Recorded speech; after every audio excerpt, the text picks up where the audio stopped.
everyone, it's Queen Wolf AJ here, and in this video, I'm going to show you guys some tips and tricks and teach you guys how to play the new treasure hunter game. First things first, I would definitely go to the tutorial mode, and it basically teaches you a little bit. However, I will say I was pretty confused when I first tried the tutorial, so I'm going to explain it in my own words, and hopefully it will make a little bit more sense. Right now, you're in flag mode, so if you click it, you can now open boxes. Now, the number 5 that you're seeing on the left-hand row is how many prizes are in the row. And of course, because there's only 5 spaces to fill, you know that it must be all of them.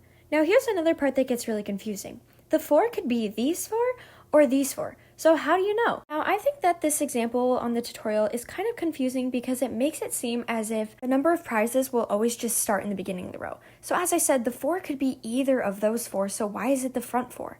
A way that you can tell is by looking at the top numbers. Just so you know, everything in Nonagrams has to be in a row. So if you've opened 1 and there's 4 prizes, you know that the next 4 are going to be opened, especially if it starts at the top. So here's a good example. There are 4 prizes in this row, and I already opened the 5 from the first row. So I already have this 1 box, which means I have the next 3 boxes because there's 4 in that row.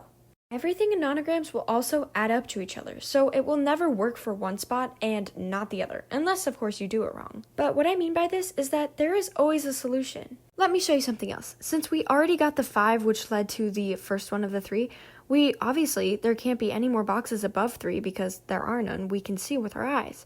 But we already have opened the top one, which means the next 2 straight down are going to be the rest of the 3 prize row. Now, let's take a look at these 2 2s that the tutorial is highlighting for us. It says that if there is more than one number, it means that there's a phantom between the groups of treasure. Now, let me tell you a little secret.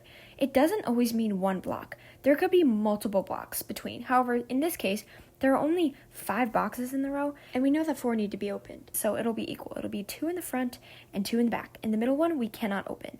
Another way we can tell that this is true is because if we look at these top 2 numbers, we know that this 1 in the middle can't be used. That's another way you can tell that the red box cannot be opened. It separates these 2 prizes and these 2 prizes. Now we see a 1 and a 3, and this is another example where it's separated. We know that something is in between those 3, and since there's only 5 total, I can only do 1 space 1 2 3 because I have to open at least 1 and 3, and there's only 5, which means that adds up because 1 plus 3 is 4, and I have to have 1 in between, so that's the 5th one.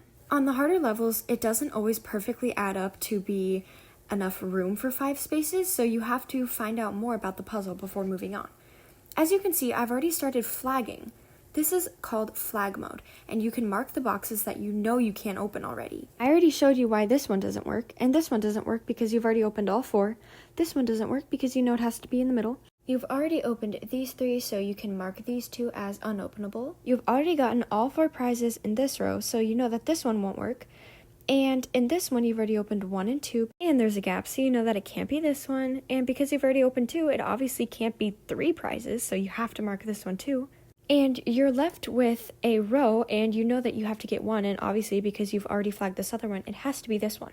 But here's another way you can check your work.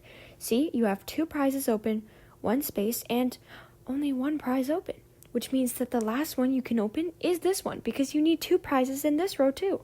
Once you win, you can open some handy prizes, and yes, there's more than gems later on. Let's do another practice, shall we? Let's start with the 2 and 2 because we know that there's going to be a space, and we know that there's only 5 boxes total that we can open, so 2 and 2 fits perfectly. Next, we can go to flag mode and flag the 2 next to the one that we already opened because we know that there can't be 2 in a row because the number says that there is only 1 prize available for that 1 spot, and then before we can open another prize, we have to have a space. Now, let me show you another thing you can flag.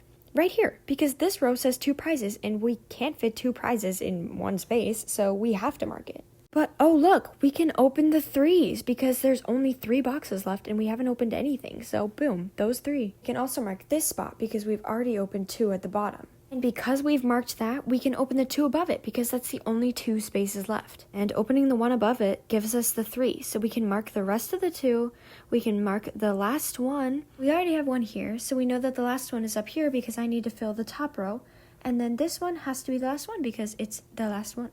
Thank you so much for listening to this Instagram tutorial, and thank you Animal Jam for collabing with me. I hope you learned a lot, and please feel free to ask me questions in my DMs or in the comments. Nonagrams is a really tricky game, and it took me forever to understand how to finally play. Don't get too frustrated. I know it's really hard, but trust me, practice will make perfect. The more you play the game and the more animals you get, the more levels of difficulty you can try.